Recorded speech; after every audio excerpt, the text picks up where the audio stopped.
Fantastic. There we are. I love it. So I've got two cameras going. This is weird. What Facebook doesn't have, what Instagram has, is the little hearts floating up that give me a sense of self-esteem. I feel like, oh, I'm loved. 148 people are sending little hearts floating up. So you Facebook people, hey Instagram people, look, I'm talking to Facebook people over here and vice versa. Oh, this is weird. This is like an episode of Black Mirror. Oh, it's freaking me out. Facebook people, go over to the @Soulpancake Instagram.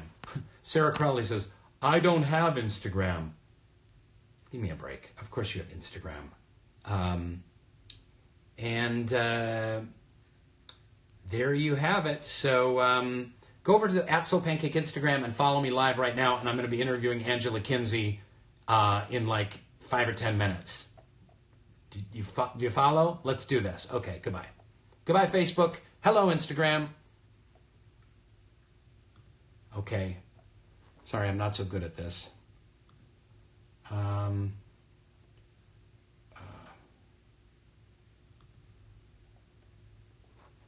View post.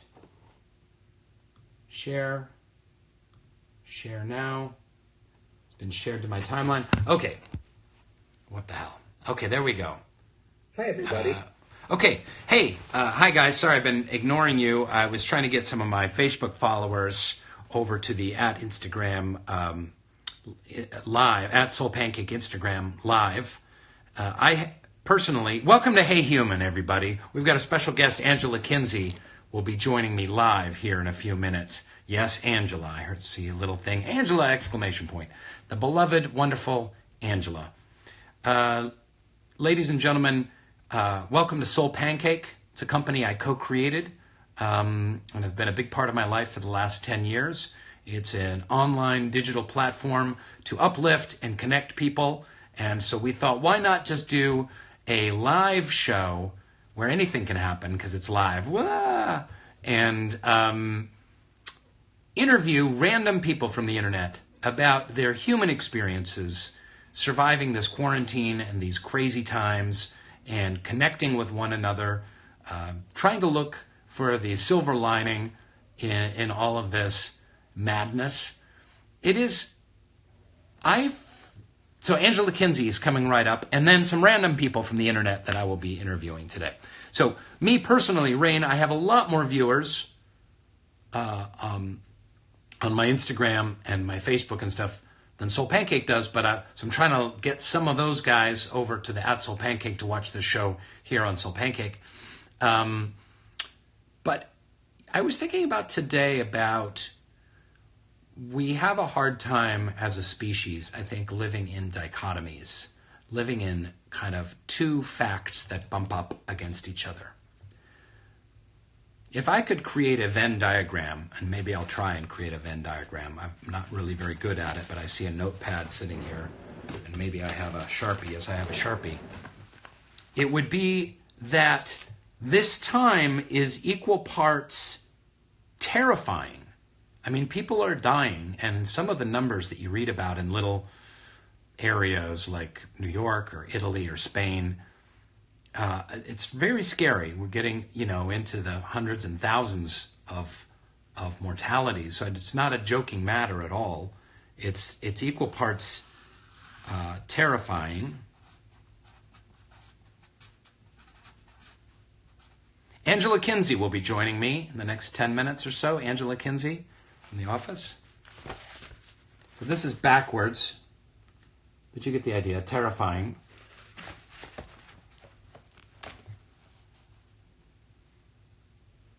And then it's also equal parts like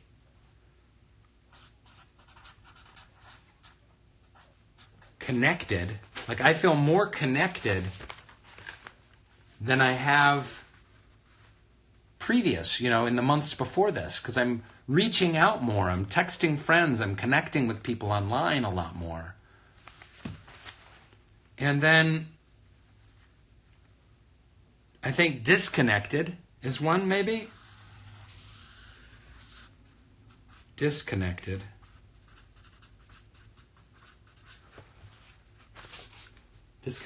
and then one more is strange funny.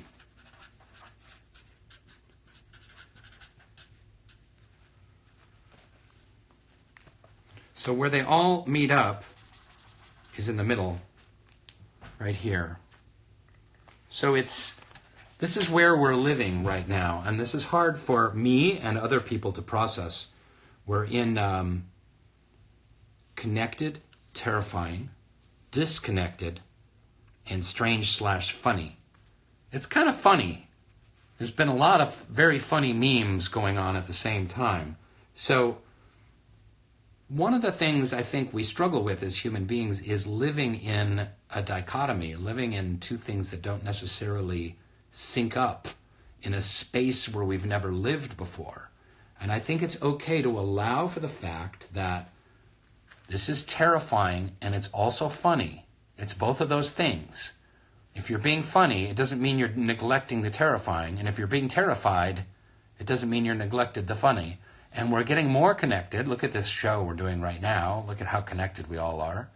And we're also really disconnected because I can't hug people. And we can't go to coffee shops. And we can't drop by and see our neighbors. And we can't go to our church gatherings, and we can't say hi to people and grab them and shake their hands and high-five them. It's very disconnected at the same time. So let's today just think about, and there's probably more I could add to this list, but for now we'll just leave it at these four, that we're living here in a very strange time that's between strange, funny, terrifying, connected, and disconnected all at the same time. That's how I feel. Discombobulated is how I feel. I never have used the word discombobulated in my life, but I'd say in the last 10 days I've been using it over and over again, discombobulated. Because I'm just I'm here, it's pretty normal life. I've got food. Thank God I've got enough money. I was on a TV show for a while, so I'm doing okay. A lot of you, I understand, are not doing okay. And I guess that's maybe the other one is afraid of the future. There's a circle missing here that has to do with fear of employment and a job and paying rent in July. And a lot of people, including, I lived month to month for the first 15 years of my life as an actor. I know what that's like and how scary that is.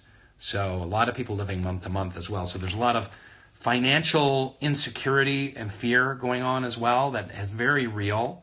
So that's very anxious, anxiety provoking as well. So we could put in anxiety and financial concerns as well, and those are very real. But my point is more about, can we all live together, understanding that there's a lot of different feelings going on inside of us, and that's okay. And isn't there kind of a life lesson in there about the fact that life sometimes has all of these dichotomous angles kind of interblending and knocking up into each other? Sometimes you're at a funeral and you'll see something that's the funniest thing you've ever seen in your life. Sometimes you're at a wedding and you're the saddest you've ever felt in your life. This is part of the human experience, and we have to accept that and embrace that. That's all I wanted to say for my little weird Instagram sermon today, was it's okay to embrace all of these very, very different feelings. Does that make sense? So thank you, everyone, for writing in. It's nice to hear from you. We're going to be interviewing some random people from the internet, but we're also going to be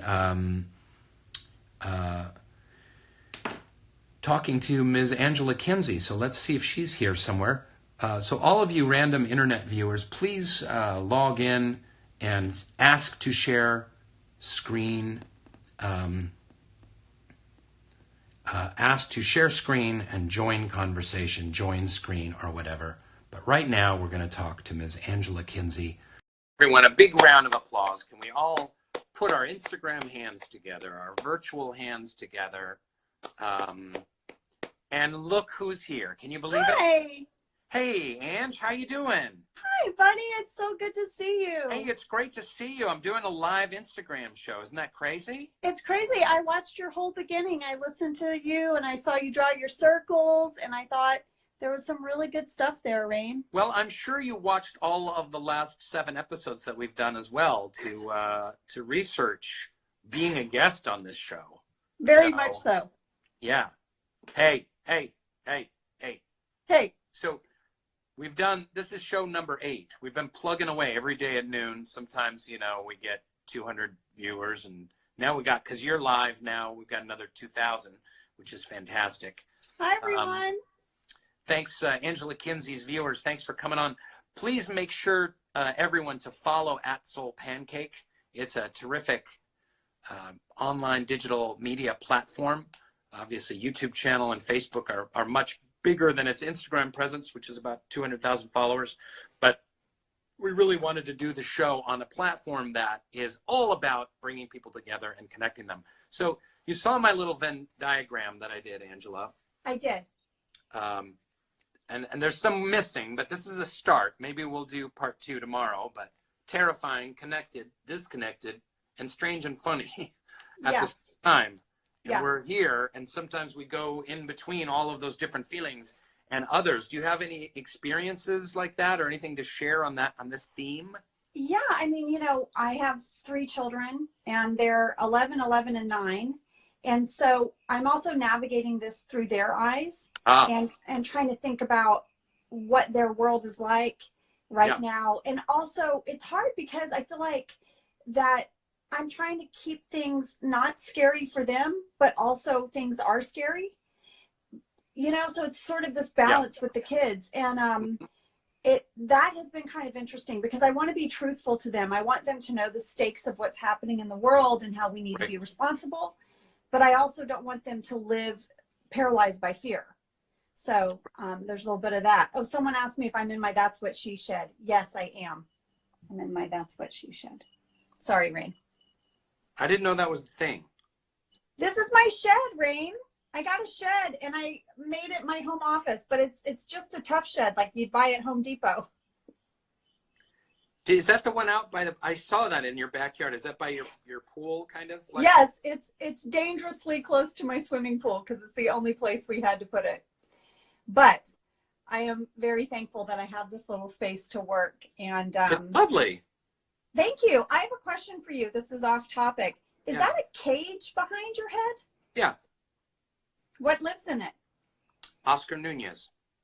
Oscar? Oscar! That would be amazing actually if you popped out. He would do it. He would do it. He would totally do it. He would do it. But no, it is one of those things, Rainn. It's like what you were saying where you can be at a wedding and it's a happy occasion and be sad, or you can be somewhere where you're supposed to be sad and you and your friend get tickled about something. You know, all those emotions converge. You don't stop having all the feelings you always have.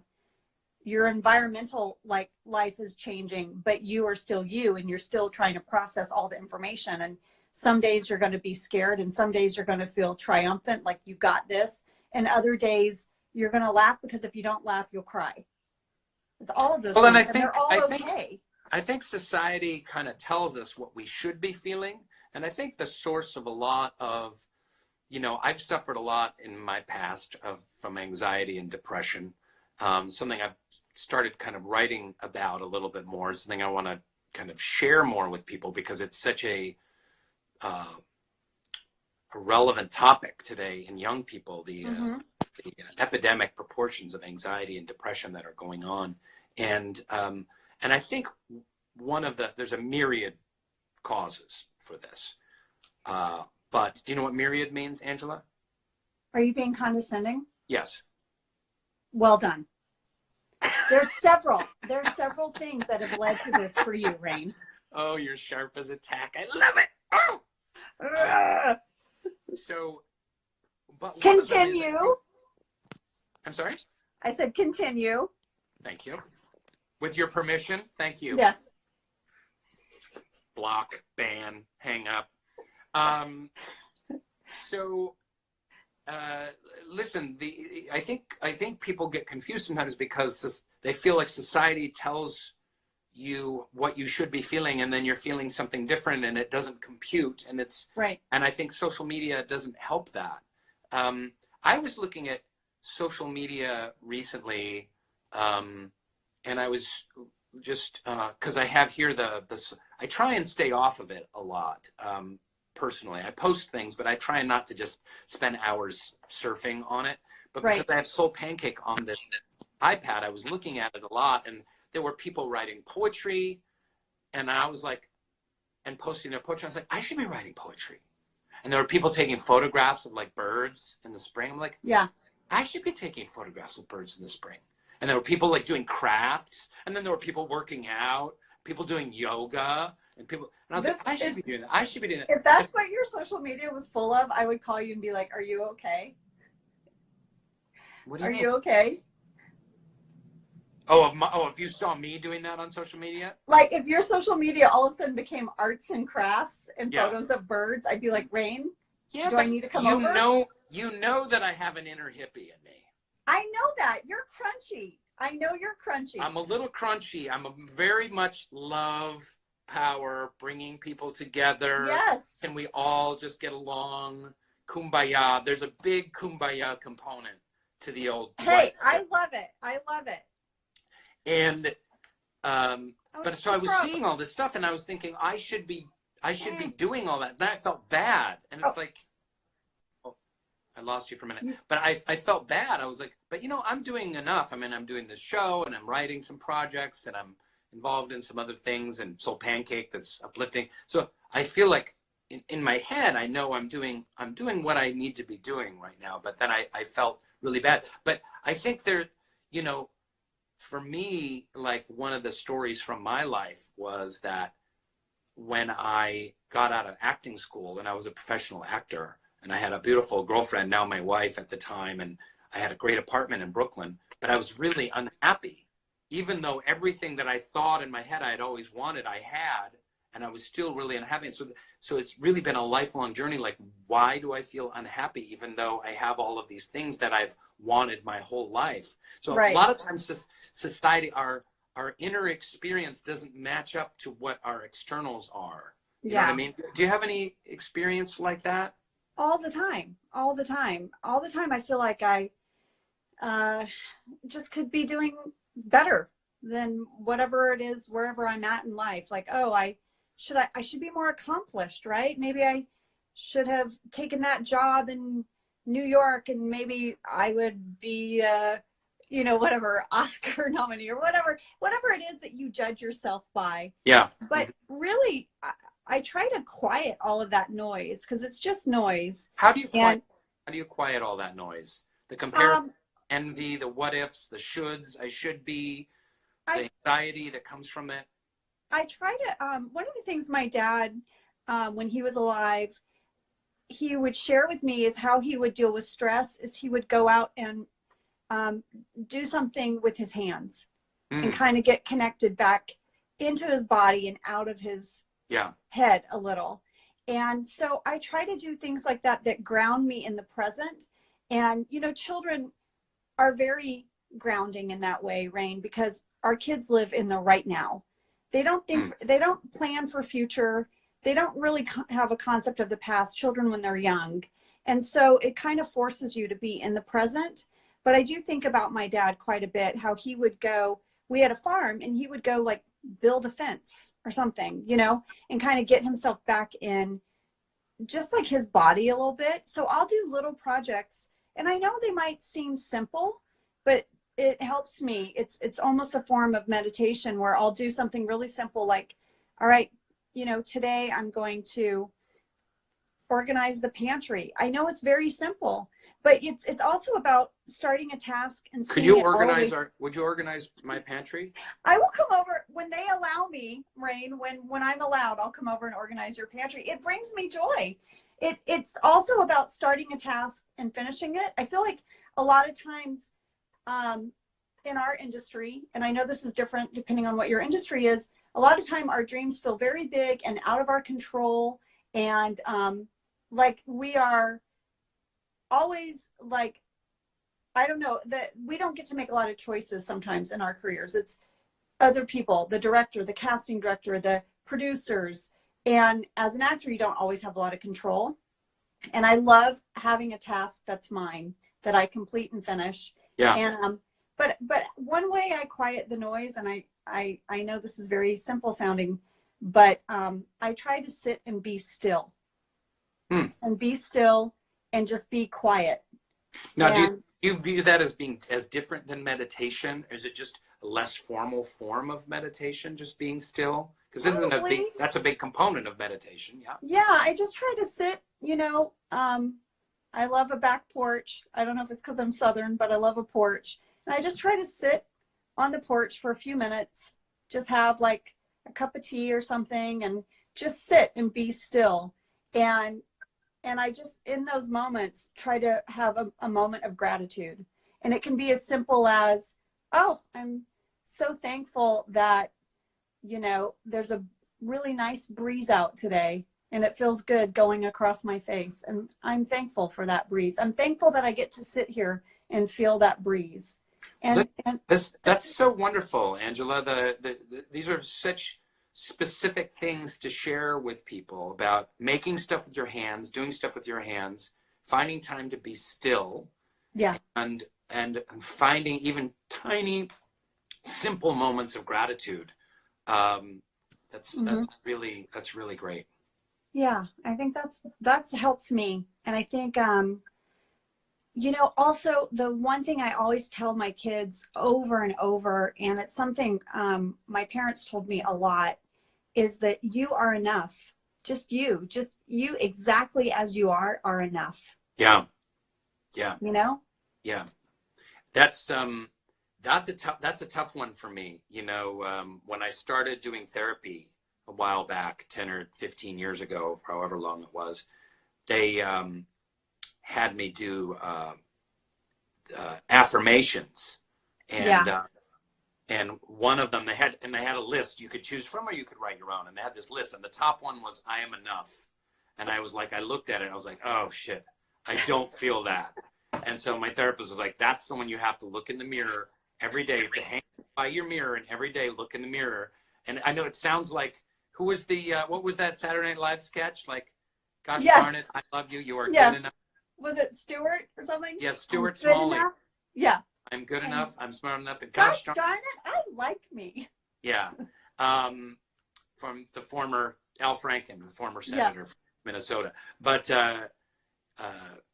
it was so hard for me to do, to like look in the mirror and say like, I am enough. You know, even when I was on The Office and having some success as an actor and whatnot, it was very difficult for me to say. I had been wired to really view myself as not enough.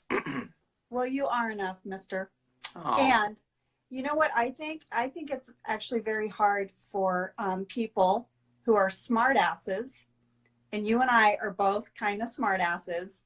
We're a little smart. So sometimes when I've seen sort of affirmations like that, I'm like, oh, please. Like, right. You know?